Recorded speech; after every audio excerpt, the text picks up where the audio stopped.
Naisipan nga naming lumabas saglit para puntahan yung parang mini KM5 o kaya parang mini market doon na located sa Baptisi or located lamang na malapit dito sa Baptisi. Then, heto yung mga view na aming dinaanan. Then, here we are. Heto pala yung pinatayo nilang Mala Mini Market. Tapos, ano pang hinihintay natin? Tignan natin kung ano yung kanilang mga binibenta. So, heto, pagpasok pa lang ay clothes na ang ating nakikita pero mostly occupied na space ay food yung kanilang binibenta. Available stalls ay yung mga drip tenders, sugarcane and beyond, sosi calye, habaneros, and others. First thing na gusto naming itry ay hetong sugarcane and beyond but the problem is nawalan sila ng ice kaya maghihintay na lang po. While waiting, naglibot-libot na lang po kami dito to try another kind of food. Sa dinami-dami ng kanilang mga binibenta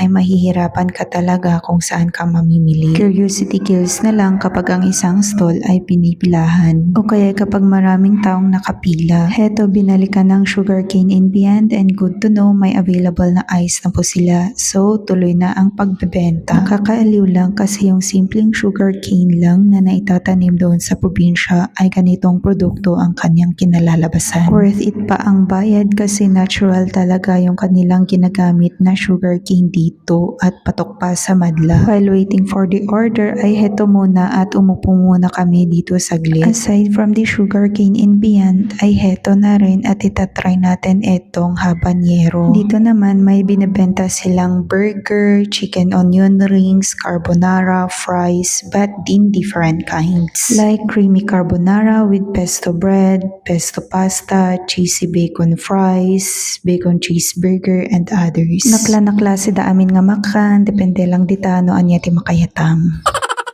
Sa dami ng kanilang mga customer na umu-order ay nililista po nila ang iyong pangalan tapos babalikan mo ito for how many minutes then kukunin mo ang order mo. Pero ang nakakagulat po dito ay pesto pasta with pesto bread po ang dumating sa akin. Iyong in-order po natin ay creamy carbonara with pesto bread. But it's okay, worth it naman yung binayad ko baka siguro sa dami ng kanilang customer. After natin umorder ay wala tayong ibang gagawin kundi maghintay.